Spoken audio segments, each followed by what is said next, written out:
नमस्कार. आपल्या 6व्या अध्यायाच्या आज 16व्या श्लोकाला आपण सुरुवात करणार आहोत. 15व्या अध्यायापर्यंत आपण असं पाहिलं की हे ध्यान साधणाऱ्या जो कोणी साधक आहे त्याला आता आत्म्याचा परिचय झालेला आहे. त्यामुळे 15व्या श्लोकात आपण असं पाहिलं की त्यांनी एक शांतीचा, समाधानाचा अनुभव घेतला आहे आणि त्या शांतीच्या अनुभवानंतर अचानकपणे हे कोणाला साधत नाही असा प्रश्न भगवंताच्याच मनात आला. आणि आता 16व्या 17व्या श्लोकामध्ये आपलं आचरण कसं असायला हवं, म्हणजे योग्य असं आहार असायला हवा, विहार असायला हवा, आपलं आचरण शुद्ध स्वच्छ. आता खरं म्हणजे ना 16व्या 17व्या श्लोकांमध्ये जो विषय येणार आहे तो तुम्हाला काही असा अपरिचित नाही आहे. फक्त तो ज्या ठिकाणी आला आहे ना ते फार स्थान महत्त्वाचं आहे की जिथे ध्यानयोगाचा अभ्यास केला आहे, आत्मज्ञानाचा म्हणजे आत्म्याची ओळख पटली आहे आणि आता अशाला शांती मापनवते, शांतीचा, समाधानाचा अनुभव मिळतो असं भगवंतांनी सांगितलं. आणि मग मात्र आता 16व्या ह्याच्यात तो म्हणतो आहे की हे कोणाला मिळणार नाही की ज्याला हे योग्याला सगळं पूरक वर्तन त्याला करता आलं तरच त्याला हे मिळेल. आणि म्हणून या 2 श्लोकांमधला विषय कर्मयोगाच्या अध्यायाचा वेळेला थोडा झालेला आहे. आपल्या आता अभ्यास करताना लक्षात आलं असेल की ज्या ठिकाणी जो विषय चालला आहे तो योग शब्दाच्या मागे घ्यायचा. म्हणजे 3ऱ्या अध्यायाचा अभ्यास आपण करत होतो तेव्हा योग शब्द आला तेव्हा कर्मयोग असाच त्याचा अर्थ होता. आज आपण 6व्या अध्यायाचा अभ्यास करतो आहे तर जिथे जिथे योग शब्द भगवंत म्हणत आहेत तिथे तिथे ध्यानयोग असा आपल्याला अभिप्रेत आहे. त्यामुळे प्रत्येक वेळेला योग शब्द आल्यानंतर आपल्या ध्यानात आलं पाहिजे की हे ध्यानयोगासंबंधीचं आचरण करणारा जो कोणी साधक आहे त्याच्या संबंधी भगवंताला म्हणायचं आहे. आता या पार्श्वभूमीवर आपण 16व्या श्लोकाचा अभ्यास करूया. नाट्यश्नसु योगोस्तु न चैकांत मनस्तथा न चाति स्वप्नशीलस्य जाग्रतो नैव च अर्जुन. भगवंत अर्जुनाला सांगतायत न अति अश्नतः तो पुष्कळ खाणारा, अति खाणारा असेल ना त्याला हे साधणार नाही. ज्या शांतीचा, ज्या समाधानाचा आधीच्या श्लोकामध्ये उल्लेख झाला हे अति आहार करणाऱ्याला, अति खाणाऱ्याला साधणार नाही. आणि एकांतम अनश्नतः दच किंवा अगदीच न खाणारा, सारखे उपास करणारा यालाही नाही साधणार. दोन्ही टोकं भगवंतांनी एकाच ओळीमध्ये सांगून टाकले की अति खाणारा किंवा अगदी न खाणारा या दोघांनाही जमणार नाही. या शांतीचा अनुभव घेता आणि त्याला ध्यानयोगच साधणार नाही. योग हा या योगामध्ये कुठल्याही गोष्टीचा अतिरेक असता कामा नाही हे भगवंताला सांगायचं आहे. खरं आहे की खूप खाणं हे किती त्रासदायक होतं हेही आपल्याला माहिती आहे. खरं तर यासंबंधी काही बोलायची आवश्यकताच नाही आहे, स्पष्टीकरणाची आवश्यकताच नाही आहे. किंवा सारख्या उपासानीसुद्धा काय त्रास होतो हाही आपण आता ज्या वयाची मंडळी हा अभ्यास करतो आहोत त्या आपल्याला काही हा विषय नवीन नाही आहे. त्यामुळे कुठलाही अतिरेक टाळावा. जी गोष्ट आपल्याला आयुष्यभरात त्रासदायक झाली आहे, जमली नाही आहे, थंड पाण्याची आंघोळ नाही शक्य तर नाही करता कामा, चटईवरती झोपणं नाही शक्य तर नाही करता कामा. पण याच्या मागे लक्षात असं घ्यायचं की प्रसंग आला, वेळ आली तर ते पण जमलं पाहिजे. म्हणजे आता जातोय ना नर्मदा परिक्रमेला, मग तिथे नाही आहे ना दुसरी सोय तर मग थंड पाण्याची आंघोळ करता आली पाहिजे. भले आपल्याला अन्य वेळेला ती सवय नसेल. ध्यानयोगाचा अभ्यास करणाऱ्या साधकाला भगवंत ही जी सूचना देत आहेत की हे साधायचं असेल तर अतिरेक टाळायचा, तर हे अगदी बरोबर आहे. पण ज्या वेळेला जे काही परिस्थिती असेल त्या परिस्थितीप्रमाणे आपल्याला वागता आलं पाहिजे हे यातून आपल्याला भगवंत अर्जुनाला आणि आपल्याला सांगतायत. साधनेच्या दृष्टीनं कुठलाही अतिरेक वाईट आहे. अति खाणं वाईट आहे, अति उपास करणं वाईट आहे. चमचमीत मसालेदार खाल्लं की कुठला ध्यानाचा अभ्यास होणार आणि साधकाला कसं काय हा अभ्यास जमणार किंवा रिकामं पोट असलं तरी कसं काय जमणार, ध्यान होऊच शकणार नाही. त्यामुळे हे आपल्याला सहज पटेल. लगेच त्यांनी जसं खाण्याच्या बाबतीत म्हटलं आहे तसं त्यांनी लगेच झोपेच्या बाबतीत पण आपल्याला सांगितलं आहे की अति झोप म्हणजे अति आळस आहे. त्यामुळे अति झोप पण वर्ज्य आहे आणि खूप जागं राहणं, झोप न घेणं, मुद्दाम शरीराला त्रास देऊन कमी झोप आपल्याला पुरती आहे असं दाखवणं आणि ध्यानाचा अभ्यास करणं, तर ध्यान साधणार नाही असंही भगवंत सांगतात. म्हणजे रात्रीचं जागरण करायचं, काही व्यसन करायचं, पत्ते खेळायचे, टी व्ही बघायचे, असं जर एखादा करत असेल तर पहाटे उठून ध्यानाचा अभ्यास कसा काय जमणार? नाही जमणार. तर त्यासाठी आपल्याला ते सांगतात. किंवा असं आहे की सगळ्या गोष्टी अत्यंत वक्तशीरपणानं करता यायला पाहिजे साधकाला. म्हणजे मग काय होईल, शरीर आपलं चांगलं निरोगी राहील, कुठल्याही प्रकारचा व्याधी आपल्याला होणार नाहीत आणि त्याच्यासाठी आवश्यक असणारं जे आहार विहार निद्रा आहे ते सगळं आपण घेतलं पाहिजे. आता असं आहे की आपल्याला मानवी देह मिळाला आहे आणि तो मानवी देह पारमार्थिक गोष्टीसाठी आपल्याला लावायचं आहे. पारमार्थिक साधना नरदेहातच होऊ शकते, त्यामुळे आपल्याला तो देह पारमार्थिक साधनेसाठी वापरायचा आहे. मग असं जर आहे तर शरीर धारणेसाठी लागणाऱ्या ज्या सगळ्या गोष्टी आहेत, आहार विहाराची गोष्ट आहे ती आपल्याला नीटपणानं केलीच पाहिजे. व्याधी का निर्माण होतात, रोग का निर्माण होतात, असा जर बारीकसा आपण विचार केला तर आयुर्वेदामध्ये अयोग आणि अतियोग असे 2 शब्द वापरले. अयोग म्हणजे अजिबात न करणं, जे काही करायला हवं नियमाने जे काही करायला हवं ते न करणं, किंवा अतियोग म्हणजे अति करणं. तर ह्या दोनही गोष्टी आपण टाळल्या पाहिजेत. म्हणजे मग साधनेला आपल्या शरीराची मदत होईल, शरीर आपलं चांगलं राहील आणि मग आपल्याला हवी ती साधना आपण करू शकू, त्या साधनेमध्ये प्रगती होईल. आता ह्या छोट्या छोट्या गोष्टी ज्या वाटत आहेत ना, त्या सामान्य मंडळींना छोट्या छोट्या गोष्टीसुद्धा विचारात घ्यायला हव्यात. ज्याला साधना जमली आहे, आता मागच्या श्लोकामध्ये 15व्या श्लोकापर्यंत आपण आणलं आहे, तर ज्या साधकाला ही साधना जमली आहे त्याला हे हळूहळू जमायला लागेल. म्हणजे त्याला कोणत्या प्रकारचं खाणं, कुठला मोह, हे सगळं तो टाळू शकेल. परंतु सामान्य तुम्ही आम्ही मंडळी जे होते छोट्या छोट्या गोष्टी जरी या असल्या तरी त्यांना आपल्याला विचारात घ्यायला पाहिजे.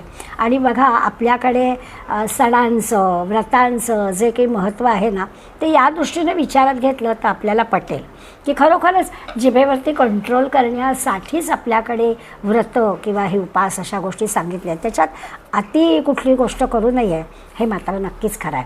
पुराणामध्ये पार्वतीचं उदाहरण दिलं जातं. तिचं नावच मुळी अपर्णा आहे.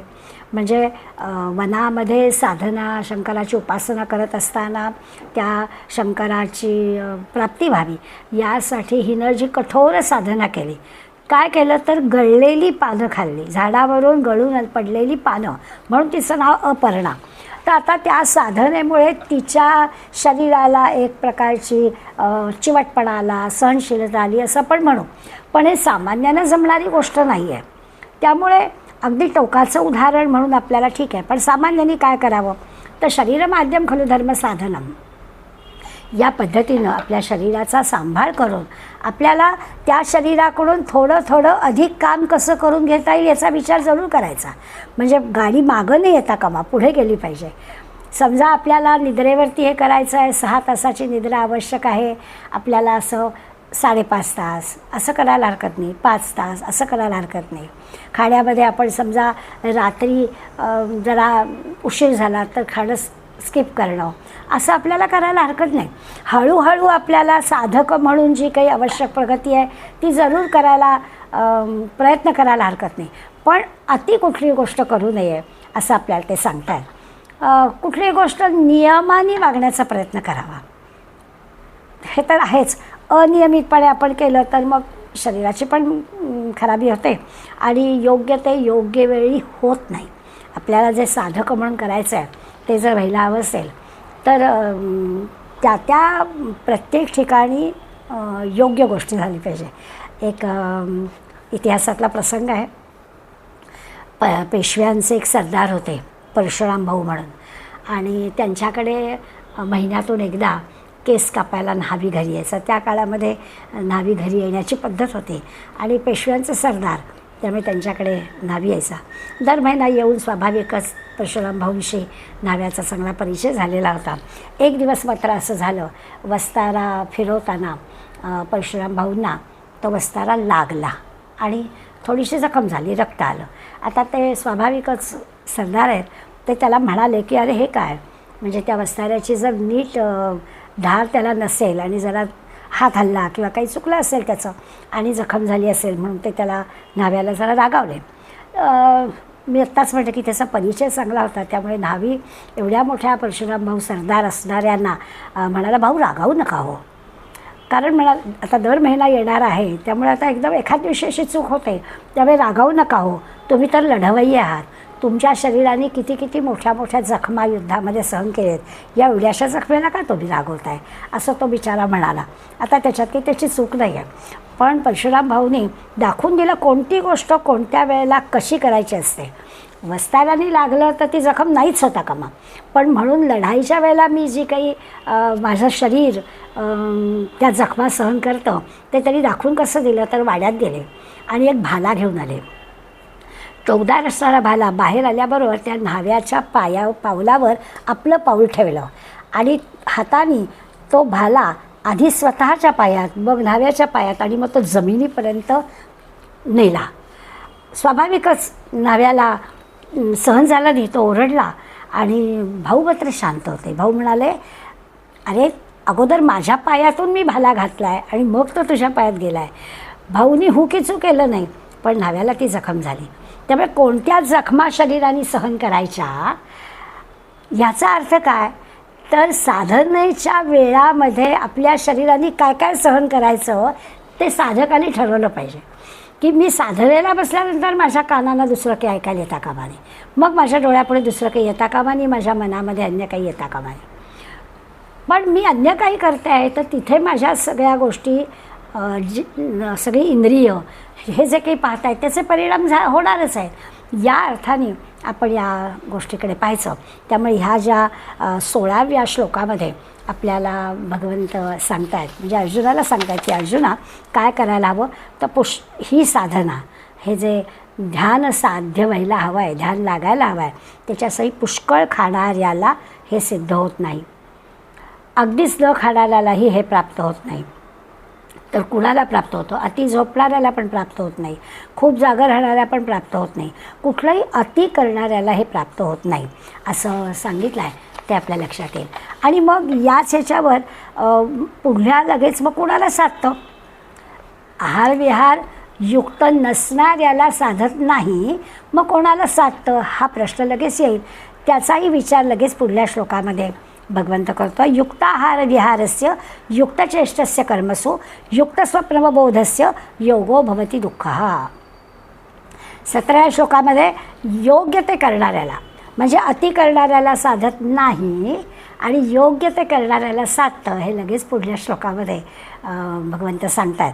युक्त आहार विहारस्य, यथायोग्य आहार यथायोग्य विहार असणाऱ्याला, आणि दुसरं कर्मसु युक्त चेष्टस्य, कर्मसु युक्त कर्मामध्ये योग्य व्यवहार करणाऱ्याला त्याला हे साधतं. आणि युक्त स्वप्नावबोधस्य, यथायोग्य निद्रा घेणाऱ्याला, यथायोग्य जागरण, किती जागायचं किती झोपायचं हे ज्याला कळतं त्याला दुःख हा योग हा म्हणजे दुःखाचा नाश करणारा योग प्राप्त होतो. आधी कुणाला जमणार नाही ते सांगितलं आणि आता कोणाला जमणार आहे ते पण भगवंत सांगताय. सगळं प्रमाणबद्ध करणाऱ्याला हे साधणार आहे. आता योग्य आहार, वेळेवरती आहार, आपल्या प्रकृतीला झेपेल असा आहार, हवामानाप्रमाणे आवश्यक असणारा आहार, या सगळ्या गोष्टी त्या युक्त आहारामध्ये आल्या. मी मगाशी म्हटलं की हे जे दोन्ही श्लोक आहेत ना, तिन्ही रादर, या तिन्ही श्लोकांमध्ये आपल्याला काही नवीन शिकायचं आहे असं नाही. आपण आत्तापर्यंत जो अभ्यास केला की आत्तापर्यंत आपलं जे वय झालं, अन्य ज्या गोष्टी आपण पाहिल्या किंवा अनुभवल्या, त्यामुळे आपल्याला हे सगळं आता माहिती आहे. फक्त माहिती असलं तरी ध्यानाच्या अभ्यासासाठी हे कसं बारकाईनं आपण अंगीकारलं पाहिजे हे आजच्या श्लोकातून आपल्याला शिकायचं आहे. आणि म्हणून ते आपल्याला सांगताय की जर का अशा पद्धतीने वेळेवर योग्य ते योग्य पद्धतीचं ताजं असं जर अन्नसेवन केलं, क्वालिटीचं आणि क्वांटिटीचा दोन्हीचा विचार करायचा. चांगल्या क्वालिटीचं पण असलं पाहिजे आणि क्वांटिटी पण योग्य अशी असली पाहिजे. सवयीप्रमाणे गरजेप्रमाणे ते घ्यावं. कोणी 2दा घ्यायचं का 3दा घ्यायचं का तेवढीच क्वांटिटी पण 4 वेळा घ्यायची, असं ज्यांनी त्यांनी आपापल्या सवयीप्रमाणे अवेलेबल असेल त्याप्रमाणे आपण हे समजून करायला हवं. सारखीच चलंती करणं, आपल्या दिसली वस्तू खायची, वेळ नाही, असं योग्य वेळेला योग्य तो आहार असा घेतला पाहिजे. रात्री केव्हा खायचं, किती उशिरापर्यंत जेवायचं, किती लवकर जेवायचं, हे सगळे जे की योग्य आहे ते कळतं आहे आपल्याला. त्यामुळे त्या नियमाने आपण वागावं. सर्व प्रकारचे रस आपल्या आहारात असावेत. अन्न पचनासाठी कसं कसं असायला हवं त्यासंबंधी पण आपल्याला शरीरशास्त्र असं सांगतं की समजा पोटाचे आपण 4 भाग केले तर 2 भागच अन्न सेवन करावं, 1 भाग पाणी घ्यावं आणि 1 भाग मोकळा ठेवावा. या पद्धतीनं आहार घ्यावा म्हणजे मग ते अन्न पचन चांगलं होतं. आता रोज नियमाने असं वागणारा जो आहे त्याला एखाद दिवशी गोडधोड खायला हरकत नाही, पण रोजच आपण काहीही खायचं असं नाही चालत. जरा जरी आपल्या मनाला न पटणारा पदार्थ जेवणात असेल तर लगेच फोन उचलायचा आणि काहीतरी ऑर्डर देऊन मागवायचं असं नाही का. जे आहे ते खायचं. शक्यतो सात्विक अन्न घ्यायचं, रसयुक्त, स्निग्ध, अंतःकरणाला आनंद देणारं, ताजं अशा प्रकारचं अन्न खाल्लं तर स्वाभाविकच आपलं आरोग्य चांगलं राहील. आपल्याला सर्व इंद्रियांना हवी असणारी शक्ती आहे ती मिळेल आणि मग त्याच्यातून आनंद, सुख, प्रीती, आपल्याला ज्या शांतीचा अनुभव घ्यायचा आहे तोही मिळेल. त्या ध्यानाचा जरी अभ्यास करायचा असला तरीसुद्धा युक्त अशा आहाराचा पण विचार करायला हवा असं भगवंत आपल्याला आठवण देतात. काय हेतू आहे आपण अन्न घेण्याचा तोही आपण आता जाता जाता लक्षात घेतला पाहिजे की शरीर नीट राहावं हे जसं आहे तरी मुखी घास घेता करावा विचार, कशासाठी हे अन्न मी सेवणार, घडो माझी या हातुनी देशसेवा, म्हणून मिळावी मला शक्ती देवा. हे माझं शरीर कशासाठी हवं आहे, माझ्याकडून काहीतरी देशसेवा, धर्मसेवा व्हायला हवी तर ह्या शरीर जगवण्यात अर्थ आहे. नाही तर आला आणि गेला असं नाही चालणार. तर ह्या कशासाठी हे अन्न खायचं आहे, अन्नाचा हेतू काय आहे, शरीर सौष्ठव माझं राहायला हवं त्याच्या मागे कारण काय आहे, त्या शरीराकडून मला नेमकं काय करून घ्यायचं आहे, अशा प्रकारचा टिकवायचं नाही आहे देह. आपल्याला त्या देहाकडून काम करून घ्यायचं आहे. ज्या क्षणाला असं वाटेल की अरे ह्या देहाकडून काम होत नाही आहे त्या क्षणी तो देह टाकता आला पाहिजे. आता ही फार मोठी गोष्ट नाही पण ध्यानाने आपल्याला हे साधायचं आहे. अशा प्रकारचा विचार आपल्याला लक्षात घ्यायचा आहे. माऊली पण यज्ञकर्म म्हणतात. अन्न सेवन करणं म्हणजे यज्ञसेवन. तुकाराम महाराज म्हणतात तुका म्हणे चवी आले. कुठल्या अन्नाला चव येते, महाराजांच्या तुकाराम महाराजांचं म्हणणं आहे अन्न तुका म्हणे अन्ना चवी यावे जे का मिश्रित विठ्ठले. अहो त्या विठ्ठलाच्या नामस्मरणात अन्न घेतलं ना तर एकदम ते चविष्ट होतं. कुठलंही अन्न घ्या भगवंताच्या नामस्मरणात घेतो प्रसाद होऊन जातो ना. आणि असं ईश्वराच्या स्मरणामध्ये अन्न ग्रहण करावं असं आपल्याला संत मंडळी सांगतात. सावकाश अन्न सेवन करावं. सावकाश शब्दाचा अर्थ माहिती आहे. हळूहळू हा जसा एक अर्थ आहे तसंच अवकाश. अवकाश म्हणजे पोकळी. आत्ता जसं म्हटलं की 4 भाग मनाने कल्पावेत आणि अर्धच 2 भागात अन्न सेवन करावं. अशा प्रकारे अन्नाच्या सेवनाचा विचार आपण निरनिराळ्या पद्धतीने करू शकतो. ध्यानयोग साधणाऱ्या साधकाला अशा पद्धतीने अन्नाचा विचार करायला हवा.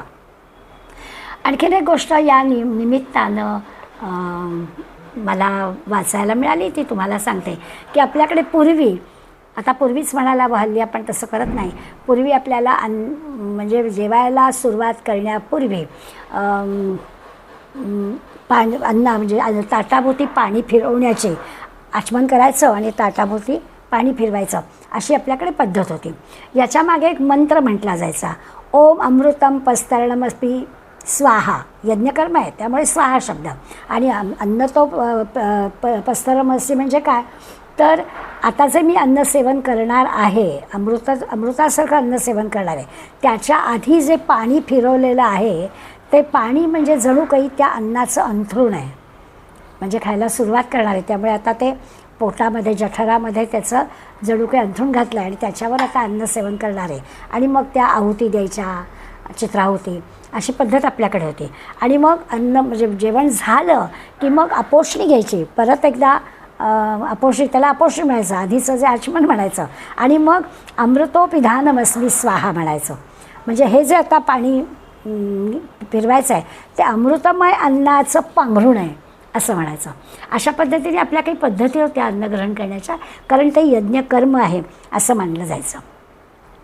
वामन पंडितांनी आणखीन एक विषयाची भर या अन्नसेवनाच्या संदर्भात घातले. ते म्हणतात, जया इंद्रियांचा जो विषय फक्त अन्नाबद्दलच नाही तर सगळ्या ज्ञानेंद्रियांचा जो जो विषय आहे तो तदाहार निश्चय, त्याचा आहार असाच घ्यावा.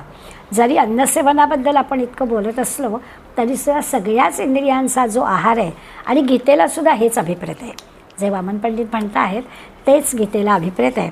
प्रत्येक इंद्रियाचा जो आहार आहे तो युक्त योग्य असला पाहिजे, असं म्हणतात, प्रमाणबद्ध असला पाहिजे. कानाने काय ऐकायचं, किती ऐकायचं, कुठं ऐकायचं, कसं ऐकायचं, वाचेनं काय बोलायचं, कसं बोलायचं, कुणाशी बोलायचं, या सगळ्यांबद्दल जे की नियमांचं पालन करायला हवं ना, ते सगळं करायला हवं, म्हणजे ते योग्य प्रमाणात होईल.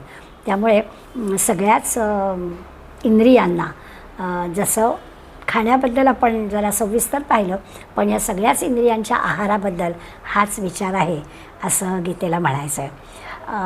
स्वामी अखंडानंदांचे गुरु होते स्वामी उडिया बाबा.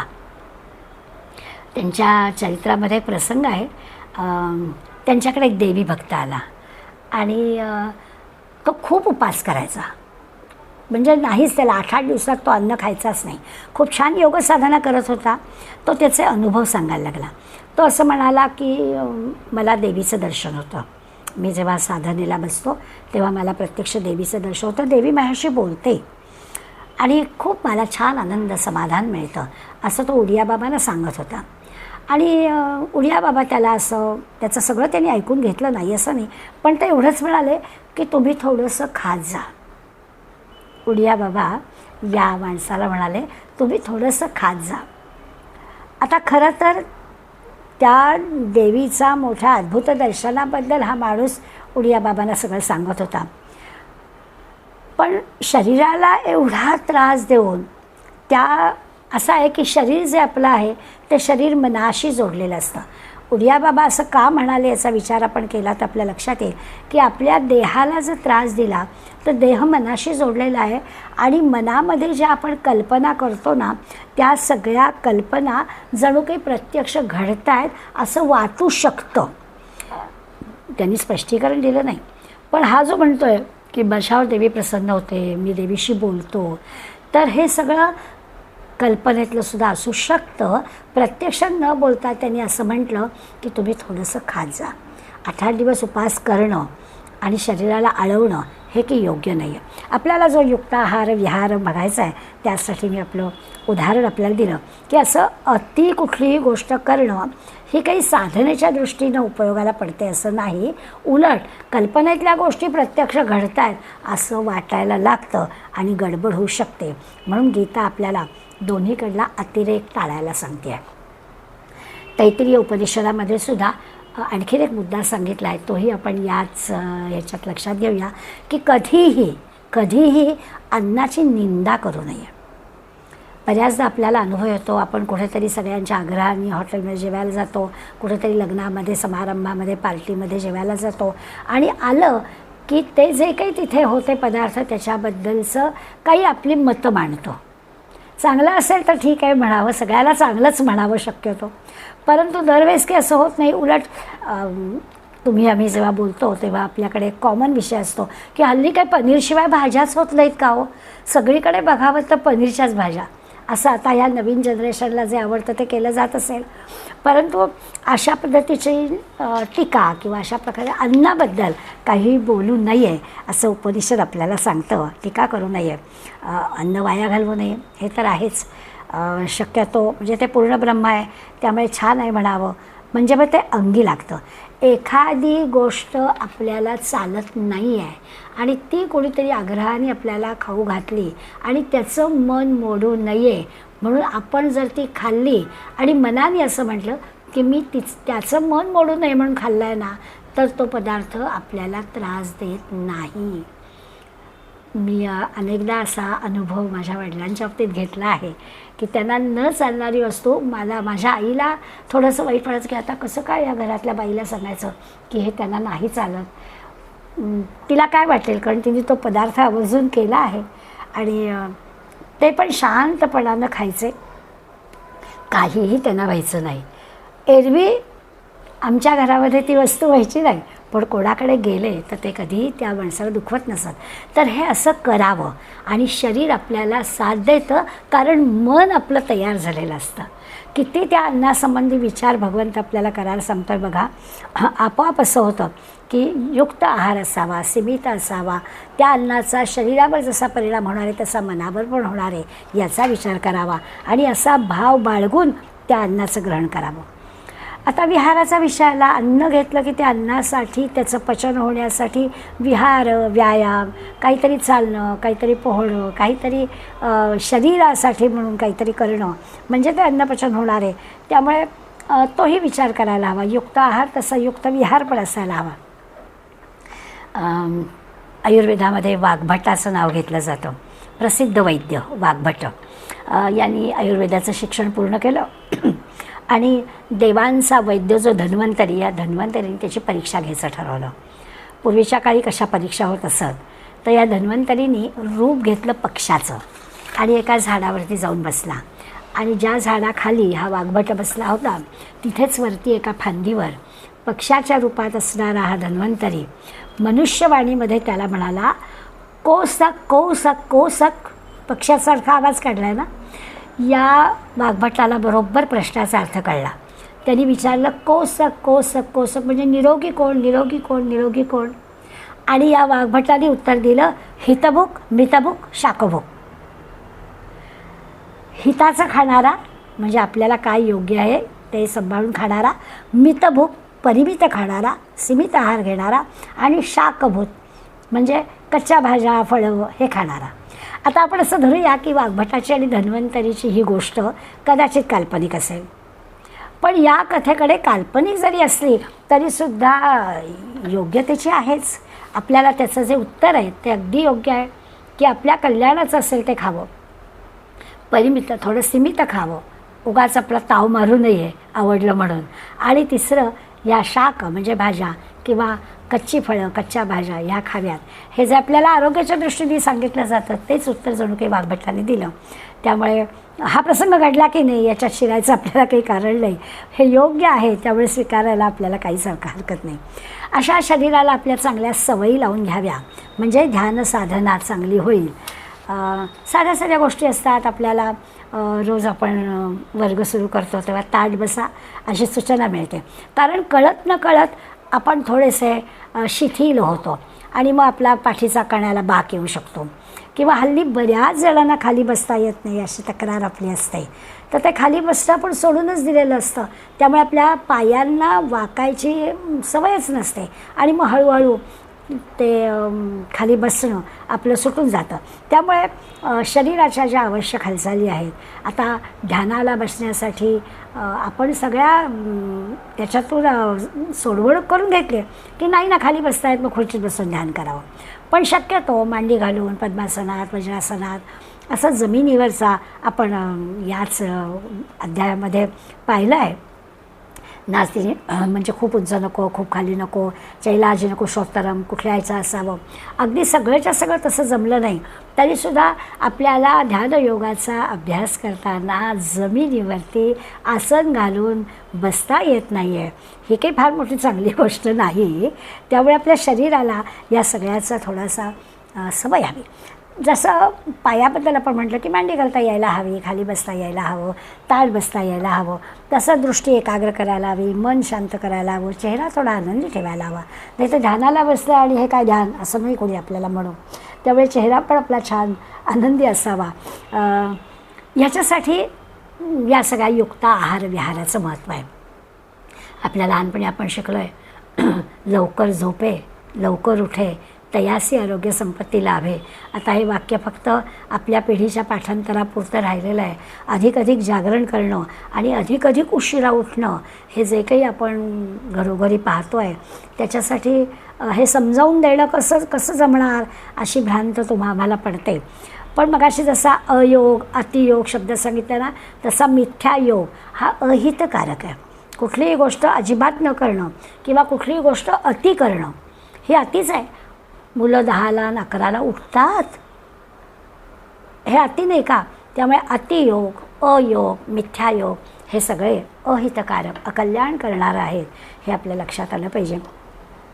जर का या सगळ्या सवयी लहान वयातच आपल्याला लागल्या, खरंच आपण खूप भाग्यवान आहोत. आपल्या पिढीला, तुम्ही आम्ही ज्या वयाची मंडळी आहोत, आपल्या पिढीला खरंच या सगळ्या लहानपणीच उठण्याच्या झोपण्याच्या सवयी लहानपणीच लागलेल्या आहेत. त्यामुळे ना आपल्याला हे वाचताना असं की आपल्याला आपण काहीतरी फार मोठं करायला आपल्याला भगवंत सांगतात असं वाटलं की आपल्याला वाटतं अरे हो हे आपल्याला सहज जमेल. त्यामुळे लहानपणापासून जमलं असेल तर छानच, पण तरुणपणी जरी जमलं तरी आपण म्हणूया की काही हरकत नाही, थोडा लाभ नक्कीच होणार आहे. आणि आणखीन पुढे जाऊन म्हणायचं, ज्या क्षणी आपल्याला हा मुद्दा पटला आहे त्या क्षणी सुरू करावं आणि आपल्याला त्याचा लाभ झाल्याखेरीज राहणार नाही. अशा पद्धतीने आहाराचा, निद्राचा, विहाराचा, शरीरधारणेसाठी जे काही करायला हवं त्याचा संतुलित विचार भगवंत आपल्याला या श्लोकामध्ये करायला सांगतात. आहार आणि निद्रा हे तर शरीरधारणेसाठी हवंच आहे, पण अब्रह्मचर्य याचाही विचार समाजधारणेसाठी हवा आहे. आपण ज्या समाजामध्ये राहतो आहे त्या ठिकाणी पण आपल्याला याची गरज आहे. त्यामुळे तीनही विषय जे आहेत ना, आहार, निद्रा आणि आत्ता म्हटलं तसं अब्रह्मचर्य, या तीनही गोष्टीमध्ये अत्यंत सावध राहायचं आणि संयमित आचरण ठेवायचं, युक्त आचरण ठेवायचं म्हणजे जमेल. म्हणजे असं नियमबद्ध वर्तन जर आपल्या हातून झालं तर आपलं समाधान वृद्धिंगत होईल. म्हणजे ध्यान साधनेचा आपला अभ्यास आपल्याला जमायला लागेल. कधी कधी असं आपल्याला कोणी विचारलं काय कसं चाललं आहे, ठीक आहे असं पण उत्तर देतं. गोंदवलेकर महाराजांनी एका साधकाला हा प्रश्न विचारला, काय कसं चाललं आहे, तो म्हणाला ठीक आहे. महाराज त्यावर असं म्हणाले, ठीक नाही, उत्तम आहे, छान आहे असं म्हणायचं. आता साधारणपणानं उत्तम आहे, छान आहे म्हणताना आपल्या मनात काहीतरी असं वाटतं की आहे का उत्तम, परंतु महाराज आपल्याला सांगतात की उत्तर कसं द्यायचं, छान आहे, उत्तम आहे. अगदी टोकाचं उदाहरण देते. वैष्णवजन तो तैणे कही आहे हे म्हणणारे नरसिंह मेहता. नरसिंह मेहतांनी असं उत्तर दिलेलं एकदा. खरं तर नरसिंह मेहतांचा विचार केला तर त्यांचा मुलगा गेला होता, त्यामुळे विधवा सून घरात होती. त्यांचा जावई गेला होता, त्यामुळे मुलगी नरसिंह मेहतांकडे म्हणजे माहेरी राहायला आलेली होती, ती पण विधवा होती. आता घरामध्ये ते स्वतः, त्यांची पत्नी, विधवा मुलगी, विधवा सून अशी 4 माणसं. पण एका परिचित माणसानं, ज्यांना हे सगळं माहिती आहे, त्यांनी सहजपणानं प्रश्न विचारला कसं चाललं आहे. तेव्हा नरसिंह मेहतांनी उत्तर कसं दिलं, वा छान, उत्तम चाललं आहे. कारण यापेक्षा उत्तम काय असणार. ते म्हणाले आम्हाला 4ही जणांना प्रपंचाचा कुठलाच प्रकारचा पाश नाही आणि त्यामुळे आम्ही ईश्वराच्या चिंतनामध्ये मग्न असतो. आता याच्यापेक्षा आणखीन काय छान चालायचं.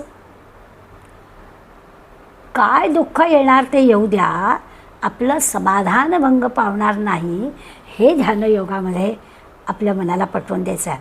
कारण आता ही सगळी दुःख जी आपण पाहिली, अगदी नरसिंह मेहतांच्या उदाहरणातली दुःख पाहिली, ती शरीराच्या सन्निधामुळे आलेली आहेत, शरीरसंबंधामुळे आलेली आहेत. त्याचा मनावर परिणाम न घेता, ध्यानमार्गामध्ये त्याचा परिणाम न करू घेता, वा छान, आनंद आहे असं महाराज जे म्हणायला सांगतात त्याच्या मागचा आपल्याला अर्थ कळेल. आता सामान्य तुम्ही आम्ही किती काही असलं तरी आपल्याला समाधान नसतंच. त्यामुळे वा छान, आनंद आहे असं नरसिंह मेहतांसारखं उत्तर देणं तर अवघडच आहे. पण त्याच्यासाठी आपल्याला ध्यान साधनेचा अभ्यास करताना शांतीचा, समाधानाचा, ध्यानात मन चित्त पूर्ण रममाण होण्यासाठी काय काय मनाला सांगायला हवं, काय काय करायला हवं, युक्त आहार विहार जसा करायला हवा तसं आणखीन काय काय करायला हवं त्याचा पण विचार करायचा आहे. ह्या सगळ्या गोष्टी युक्त आहार विहार तर ध्यानासाठी उपयोगी पडणारच आहे. झोप कमी पुरायला लागणार आहे. हळूहळू आपल्या या सगळ्या गोष्टी होतो बरं का परिणाम. आपोआपच आपल्याला जो तामसिक आहार आहे तो आवडेनासा होतो. झोप आपल्याला कमी कमी पुरायला लागते. दुपारची अगदी 10 पूर्वी असं आपल्या मैत्रिणी, मी आपली दुपारी झोपतच नाही, कारण झोपलं की मी 2-2 तास झोपते. आता असा साधक जो असतो ना, असा विचार करणारा साधक आहे ना, त्याला एक 5-10 मिनिटाची थोडीशी डुलकी किंवा थोडंसं हे पुरतं आणि तो पुन्हा आपल्या अभ्यासाला लागू शकतो. आपोआपच आपल्या आहारावर निद्रेवरती परिणाम होताना दिसतो. असा अनुभव पण आपल्याला घेता येईल. मिरजेजवळ एक म्हैसाळ नावाचं गाव आहे, तिथे एक आश्रम आहे मालती आईंचा. ह्या मालती आईंबद्दल असं सांगितलं जातं, तसं म्हटलं तर तुमच्या आमच्यासारखे सामान्य 6 मुलांचीही आई. परंतु दिल्लीला निवास होता आणि योगायोगाने दिल्लीला त्यांना शिवानंदांचा अनुग्रह झाला आणि त्यांनी त्यांना ओम नमः शिवाय हा जप दिला. आता मी आत्ता म्हटलं तसं की 6 मुलांची आई असल्यामुळे प्रपंचामध्ये अशा प्रकारचा जप होण्याला त्यांना दिवसभर वेळ मिळायचा नाही. परंतु सद्गुरूंनी दिलेला जप आहे म्हणून रात्री सगळी प्रपंचातली कामं झाल्यावर त्या रात्री 10 वाजता ध्यानाला जपाला बसायच्या. सुरुवातीला एक अर्धा तास ओम नमः शिवायचा जप करायचा, पण त्या जपाची, सद्गुरूंनी दिलेल्या जपाची इतकी त्यांना गोडी लागायला लागली की ती शांतपणाने जपाची वेळ त्यांची वाढत गेली. आणि रात्री 10 वाजता जपाला बसलेल्या मालती आईंचं ध्यान एवढं लागायचं की पहाटे 4 वाजता त्यांना त्या पुन्हा ध्यानातून बाहेर यायच्या. 4 ते 5.5 तास, 1.5 तास फक्त झोप घ्यायच्या आणि पुन्हा आपल्या प्रपंचाच्या कामाला लागायच्या. आता हे कसं साधलं असा प्रश्न आपल्याला पडेल, तर हे योगाच्या अभ्यासाने, ध्यानयोगाच्या अभ्यासाने साधतं. आपण म्हणतो की अहो मी ध्यानाला बसलो की मला डुलकी येते, आपल्याला शवासन करायचं तर शवासनामध्ये माणसं झोपतात असा आपल्याला अनुभव येतो.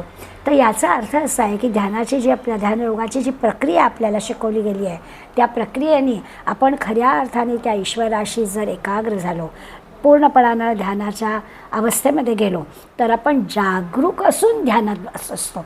त्यामुळे मग तेव्हा आपल्याला झोप येत नाही. आणि मालती आईंचा हा अनुभव आपल्याला उपयोगाला पडेल की ध्यानाचा अभ्यास करताना स्वाभाविकच आपल्या आहारावर, आपल्या झोपेवर, आपल्या विहारावर आणि हळूहळू आपल्या विचारावर, चित्त मन एकाग्र करण्यावर आपल्याला त्या ध्यानाच्या अभ्यासाचा उपयोग व्हायला लागेल. आपल्या आदरणीय पंतप्रधानांचं उदाहरण आपल्याला माहितीच आहे. एवढा जगभर प्रवास करणारा, सतत कार्यरत असणारा हा माणूस केवळ 4 तास झोप घेतो आणि ते असं सांगतात की मला तर खरं शून्य निद्रेचा अभ्यास करायचा आहे. सध्याची ही पंतप्रधान पदाची एवढी मोठी जबाबदारी असल्यामुळे त्यांच्या डॉक्टरांनी त्यांना हा अभ्यास करायला थांबायला सांगितलेला आहे. म्हणूनच केवळ, अन्यथा त्यांच्या योगाभ्यासाने ते हे जरूर करू शकतील असं आहे. योगे भवती दुःख हा, असं या श्लोकात म्हटलं आहे. म्हणजे या अशा प्रकारच्या सगळ्या अभ्यासानं, ध्यानयोगानं दुःख नाहीसं होतं. ते हे म्हणजे सगळ्या अडचणी दूर होतात. ध्यानाला वेळ नाही, प्रपंच मोठा आहे, ही मालतीताईंची अडचण दूर झाली. एवढं मोठं काम आपल्याला करायला लागतं आहे, जगभर प्रवास करायला लागत आहे, तो प्रवासातल्याच वेळेमध्ये झोप होऊन जाते आहे. अशा प्रकारच्या येणाऱ्या अडचणी सहजपणानं दूर होतात. ध्यान हा अभ्यासाचा विषय आहे. मी अगदी 6व्या अध्यायाची सुरुवात करताना आपल्याला म्हटलं की कधी कधी असं वाटतं की ज्याचा अनुभव आपल्याला नाही ते कसं काय सांगायचं. परंतु अनुभव नाही म्हणून नोकरी नाही आणि नोकरी नाही म्हणून अनुभव नाही, अशात नाही अडकायचं. तर अनुभव येईल, अभ्यास सुरू करायचा, आपल्या अनुभवासाठी वाट नाही पाहिजे. असं करून या ध्यानाच्या अभ्यासाचा विषय सुरू करायचा. नामस्मरण घ्यायला लागायचं, त्या नामामध्ये रतवायचं, नियमितपणानं नाम घेण्याचा प्रयत्न करायचा, समजून उमजून नाम घेण्याचा प्रयत्न करायचा, कुठलाही अतिरेक टाळायचा की या सगळ्या गोष्टी आपल्याला जमायला लागतील. आणखीन एक छोटासा विषय ह्या ध्यानाच्या संदर्भात अनेकांनी सांगितलं आहे की ध्यानाच्याच वेळेला मानसपूजा करावी, त्याचा पण आपल्याला उपयोग होतो. आपले सद्गुरू किंवा ईश्वराच्या संबंधी इष्टदेवता आपली जी असेल तिची मानसपूजा करावी, त्यामुळे सुद्धा मनाची एकाग्रता वाढेल आणि शांतीचा, समाधानाचा अनुभव आपल्याला येईल. स्वरूपानंदांनी ह्या श्लोकाचा फार सुंदर आशय सांगितला आहे. म्हणजे त्यांची मराठीमध्ये गीता आहेच ना, त्यामुळे मराठी भाषेमध्ये या श्लोकाचा ते अर्थ सांगताना म्हणतात, नको निराहार नको सेवू फार. अगदी सोपी भाषा. नको निराहार नको सेवू फार, सदा मिताहार असो द्यावा. नको अति झोप नको जागरण, असावे प्रमाण निद्रे माझी. नको बोलू फार नको धरू मौन, करावे भाषण परिमित. इतकं सोप्या भाषेमध्ये स्वरूपानंदांनी हा श्लोक आपल्याला सांगितला आहे की एवढ्या सगळ्या स्पष्टीकरणाची खरी गरजच नाही आहे. असं ज्याला जमतं आहे त्याचं चित्त अगदी सहजपणानं आत्मस्थितीला एकाग्र होऊन जाईल, स्थित होऊन जाईल. त्याला युक्त असं म्हटलं आहे, त्याला गीतेचा शब्द युक्त असा आहे. आता त्याची व्याख्या जी आहे, म्हणजे हा जो युक्त म्हणजे योगी, ज्याला हे साधलं आहे, त्या योग्याची व्याख्या ह्या 18व्या श्लोकामध्ये भगवंत करतात.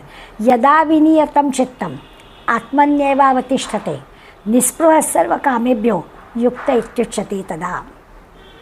18व्या श्लोकामध्ये तरी काय व्याख्या केली की जेव्हा विनियतम चित्तम म्हणजे चित्त पूर्णपणानं वश झालेलं आहे, ज्याचं चित्त वश झालेलं आहे, म्हणजे आता चित्तामध्ये अन्य दुसरं काही येतच नाही आहे. आत्मनीयेव अवतिष्ठते, त्या परमात्म्यामध्ये परमात्म्यामध्ये चांगल्या प्रकारे स्थित आहे. तदा तेव्हा सर्व कामेभ्या निस्पृहा, सगळ्या भोगातून सगळ्या कामनेतून तो मुक्त जायचा. कुठली कामना राहत नाही, कुठल्याही कामनेची इच्छाच नसते त्याला, निस्पृह झालेला असतो. सर्व कामेभ्या निस्पृहा, सगळ्या इच्छेतून तो बाहेर पडलेला असतो. असा जो युक्त आहे, असा जो योगी आहे, त्याला उच्चते, त्याला योगी असं म्हटलेलं आहे, त्याला युक्त असं म्हटलेलं आहे. आता भगवंत आपल्याला खरं म्हणजे या योगीची ही जी व्याख्या आहे, 3 गोष्टी आपल्याला त्यांनी सांगितल्या, त्या तिन्ही ना असं वाटायला लागतं की एकाच अर्थाच्या आहेत. एकीकडे कामना पूर्णपणे त्याच्या गेलेल्या असतात सांगतात, आत्मस्थिती म्हणजे आत्म्याशी एकाग्रचित्त झालेलं आहे असं सांगतात, आणि तिसरी गोष्ट सांगतात की सगळं चित्त वश झालेलं आहे, म्हणजे इंद्रियांवर ज्याची सत्ता आहे. आता या तिन्ही गोष्टी म्हटलं तर एकाच अर्थाच्या आहेत, आपण त्याचं स्पष्टीकरण पाहू. पण यापूर्वी प्रत्येक वेळेला भगवंतांनी या योगाची व्याख्या केली आहे. मी मगाशी जसं म्हटलं की 6व्या अध्यायाचा अभ्यास करतो आहे ध्यानयोगाचा, म्हणून योगी शब्दाला की त्याला ध्यानयोगी म्हणायचं. म्हणजे आत्ता आपण ज्या ध्यानयोगी हा कसा असतो तर या 3 गुणांनी युक्त असतं. त्याचं चित्त म्हणजे त्याची सगळी इंद्रिय ताब्यात असतात, त्याचं परमात्म्याशी पूर्णपणानं मन स्थित झालेलं असतं, एकाग्र झालेलं असतं, आणि तो कामना निस्पृह सगळ्या कामना नाहीशा झालेल्या असतात, असं ध्यानयोगाचं वर्णन केलं. पण 4थ्या अध्यायाचा जेव्हा आपण अभ्यास केला तेव्हा पण आपण असं पाहिलं होतं की प्रत्येक कर्म करताना त्या प्रत्येक कर्मात भगवंताला पाहायचं की हे जे कर्म आहे ते मी भगवंताचं म्हणून करतो आहे असं आपण त्याला त्यांनी काय म्हटलं तर योगी म्हटलं, युक्त म्हटलं. कर्मण्य कर्म या पश्येत अकर्मणीच कर्म या सबुद्धिमान मनुष्येषु संयुक्त कृत्य कर्म करत असं म्हटलं आहे. त्यामुळे 4थ्या अध्यायामध्ये प्रत्येक कर्म भगवंताचं आहे असं समजून करणं याला योगी म्हटलं. 5व्या अध्यायामध्ये काम आणि क्रोध हे जे अति त्रासदायक आहेत षड्रिपूंमधले 2, हे 2 शत्रू यांचा प्रभाव ज्याच्यावर पडत नाही त्याला योगी म्हटलं. सॉरी. शक्नोती हैव सोडू प्राक्षणीर विमोक्षणात कामक्रोधास भवम वेगस्य युक्तस्य सुखी नरहा. ज्याच्यावरती या कामक्रोधाचा काही परिणाम होत नाही, हे जे 2 शत्रू आहे याचा प्रभावच ज्याच्यावर पडत नाही, कधी राग येत नाही, कुठल्याही प्रकारची कामना नाही, अशाला योगी म्हटलं. त्यामुळे 4थ्या आणि 5व्या अध्यायामध्ये या योगी शब्दाची व्याख्या आपल्याला भगवंतांनी सांगितली आहे. आज परत ध्यानयोगामधल्या या योगाची व्याख्या सांगताना ते आपल्याला हे 3 शब्द सांगतायत. चित्त पूर्णपणानं ताब्यात आलेलं आहे, आत्मचिंतनात निमग्न आहे, आणि तिसरं सगळे विषयभोग किंवा सगळ्या कामना याचा त्यांनी त्याग केलेला आहे, त्याला योगी म्हणायचं. आता चित्त ताब्यात ठेवणं म्हणजे असं आहे की चित्त ताब्यात आलं की अनावश्यक गोष्टी मनात येतच नाहीत, वाईट गोष्टी मनात येणारच नाहीत. जे आपल्या ध्यानधारणाला अनुकूल आहे तेच आपल्याला म्हणजे ईश्वराच्या सान्निध्याचाच विचार येईल. अनुचित गोष्टी, अयोग्य गोष्टी, अनावश्यक गोष्टी चित्तामध्ये येण्याचा प्रश्नच नाही, कारण त्याचं मुळी चित्त ताब्यातच आहे. पहिला जो ध्यानयोगी असणाऱ्याचा एक गुण दिलेला आहे तो असाच दिला आहे की मग असं जर असेल, चित्त ताब्यात असेल, तर अनावश्यक गोष्टी मनात याचा प्रश्नच नाही आहे ना, असं होईल. आणि आपोआपच शांत, स्थिर, समाधानी असं मन होईल, ईश्वराच्या ठिकाणी ते चित्त लागेल. दुसरं, सगळ्या इच्छांवर त्याची मात झालेली आहे, काही कामना त्याच्या मनामध्ये नाहीच आहेत, निस्पृह हा शब्द वापरला आहे. असा हा जो युक्त आहे, असा हा जो योगी आहे, असा हा जो साधक आहे, कुठल्याही वाईट गोष्टीचं चिंतन होणारच नाही, तो मनामध्ये कुठल्याही गोष्टीबद्दल त्याच्या मनात वाईट विचार येणारच नाही. ज्याला कुठल्याही प्रकारच्या कामना नाही, ते चित्त त्याचं एकाग्र झालेलं आहे ईश्वर चिंतनामध्ये, तर त्याच्या मनात कशाला वाईट गोष्टी येतील. सगळ्यांच्या कल्याणाचाच विचार तो करेल. असं जर आहे तर आता आधी बाह्य नियमांचा विचार आपण केला, सगळं योग्य पद्धतीनं घेऊन, आहार विहार या सगळ्या गोष्टी घेऊन आपण बाह्य गोष्टींचा इंद्रियांच्या नियमाचा विचार केला. आणि अशा नियमितपणाचं वळण आपल्या देहाला लागलं, बाह्य गोष्टींनी देहाला लागलं की हळूहळू आपल्या अंतःकरणामध्ये पण त्याचा उपयोग होणारच. त्यामुळे आधी शरीराचा विचार करून सगळं नियत केलं, नेमून दिलं. युक्त आहार, युक्त झोप, युक्त सगळ्या गोष्टी योग्य पद्धतीनं केल्या. आता शरीराबरोबर अंतःकरणामध्ये पण ते चित्त एकाग्र करून टाकलं ईश्वराशी, सगळ्या कामना काढून टाकल्या. आपोआपच साधक कसा झाला तर विनासायास त्याला समाधान सुख मिळायला लागलं. आता विनासायास नुसतं म्हणायचं, हे सगळं करण्यासाठी सायास करावे लागतातच, प्रयत्न करावे लागतातच. पण भगवंत मात्र सांगतो की हे जमलं ना की सहजच योगसाधना जमते. आपल्या सामान्यपणानं आपल्याला विचार करायचा, तर एवढं सगळं जमवायचं म्हणजे केवढे तरी परिश्रम आहेत, त्याच्यामागे कष्ट आहेत, त्याच्यामागे प्रयत्न आहेत. पुन्हा पुन्हा त्या मनाला सारखं जोडावं लागतं ईश्वराशी, त्यामुळे सगळी कसरत करावी लागते. पण भगवंत मात्र हे एकदा जमलं ना की मग सहज हा सगळा शांतीचा समाधानाचा अनुभव येतो. आत्मप्राप्ती त्याला होते, मोक्षप्राप्ती होते. खरं तर आधी कष्ट मग फळं, समर्थांनी आपल्याला सांगितलेलं आहे. म्हणजे श्रम केले, कष्ट केले तरच भाग्य उदयाला येणार आहे, तरच आपल्याला मोक्षाचा आनंद समाधान काय ते मिळणार आहे. आपोआप ऐश्वर्य चालून येणार आहे असं जरी म्हटलं असलं तरी आपोआप ऐश्वर्य चालून यायला, ते भाग्य उजळायला आधी कष्ट करावे लागतात. श्रम केल्याशिवाय काही यश मिळत नाही, श्रम केल्याशिवाय, कष्ट केल्याशिवाय काही असं भाग्य ऐश्वर्य प्राप्त होत नाही. पण एकदा का हा मार्ग कळला की ते जे काही श्रम आपण करतो, जे काही आपल्याला प्रयत्न करावे लागतात, त्या प्रयत्नांचा आपल्याला त्रास होत नाही. या अर्थाने आपण या गोष्टीकडे पाहायला हरकत नाही. थोडक्यात असं आहे की ही जी काही ध्यानयोगाची प्रक्रिया आपण अनुभवतो आहे, ती प्रक्रिया स्वच्छंदी माणसाला जमणार नाही. हे सगळं करायला तो साधक कसा असायला हवा, मी म्हणेन तसं करेन असं नाही चालणार. त्याला नियमानेच सगळं वर्तन करायला हवं, असं मात्र हे नक्की लक्षात घ्यायचं आहे. आपण पाहिलं की देहाला यमनियम असायला हवेत, मनाला पण नियमित त्याचं आचरण करायला हवं, मनाला पण नियमित तसं वागायला पाहिजे. देहाला जसं नियमात ठेवायचं मनाला पण ठेवायचं. आणि असं देहाचं मनाचं नियमन सगळं झालं की मग आपल्याला स्वाभाविकच या शांतीचा समाधानाचा अनुभव किंवा मोक्षपद ज्याला म्हणतो ते प्राप्त होणार आहे. तिन्ही श्लोक जे आपण पाहिले त्याच्यामध्ये लक्षात आलं, युक्त आहार विहार झाला, साधना सुरू झाली की मन नियंत्रित होतं. अगदी बरोबर आहे. आता मन एकदा ताब्यात आलं की मग आत्ता म्हटलं तसं की अनावश्यक गोष्टी ज्या आहेत, अयोग्य अनुचित ज्या गोष्टी आहेत त्या आपल्याकडून होणार नाहीत. मन ताब्यात आलं त्याच्यावर तर सगळं अवलंबून आहे ना, नाही तर चंचल मन परत जाईल दुसरीकडे. त्यामुळे मन ताब्यात आलं आणि असं सगळं व्यवस्थित आचरण आपलं असेल तर मग असं गैरवर्तन आपल्या हातात होणार नाही. आपलं जे कल्याणाचं आहे त्या कल्याणाचं आचरण आपल्याकडून नक्की होईल. मन ईश्वराच्या ठिकाणी गुंतलेलं राहील, एकाग्र राहील, तिथून ते दुसरीकडे दिसतून जाणार नाही, पूर्णपणानं त्याच्यासाठी त्याच्या जागी स्थिर होईल आणि मग तो जो काही येतो युक्त किंवा तो योगी झाला असं आपल्याला म्हणता येईल. आता मगाशी मी म्हटलं तसं की या श्लोकामध्ये सांगितलेल्या या तिन्ही गोष्टींना शब्द वेगवेगळे आहेत पण अर्थ एकच आहे.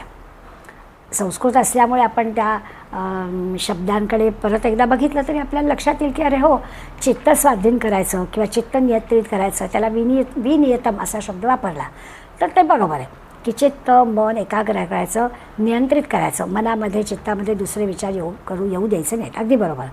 पुढे परमात्म्याच्या ठिकाणी मन स्थिर करायचं, आत्मनी एव अवतिष्ठती, त्या ठिकाणी स्थित करायचं परमात्म्याच्या. आता चित्त नियंत्रित करायचं म्हणजे एका ठिकाणी ठेवायचं, ते कुठे ठेवायचं तर परमात्म्याच्या ठिकाणी ठेवायचं. त्यामुळे शब्द वेगळे वापरले तरी आपल्याला कळलं की अर्थ तोच आहे. आणि असा जो साधक आहे त्याच्या चित्तामध्ये आता दुसरं काही येत नाही, परमात्म्याच्या ठिकाणी त्याचं चित्त एकाग्र झालेलं आहे, अशा साधकाला कुठल्या असणार आहेत कामना, त्यामुळे तिसरं जरी त्यांनी म्हटलेलं असलं निस्पृहा सर्व कामेभ्या, की विषयोपभोग जे आहेत, कामना ज्या सगळ्या आहेत त्या कामनातून तो विरक्त झालेला आहे. तर स्वाभाविक आहे, आता त्याच्या चित्तामध्ये दुसरं काही येणारच नाही. त्याचं जर ईश्वराच्या ठिकाणी स्थित झालेलं आहे तर त्याच्या कामना कशा आहेत. आता वेगवेगळ्या 3 गोष्टी सांगूनसुद्धा आपल्याला कळलं की हा युक्त आहे, हा योगी आहे, ह्याला ध्यानयोग साधला आहे, आता काही हा पुन्हा मागे येणार नाही आहे, अशा प्रकारची प्रगती त्याची झालेली आहे.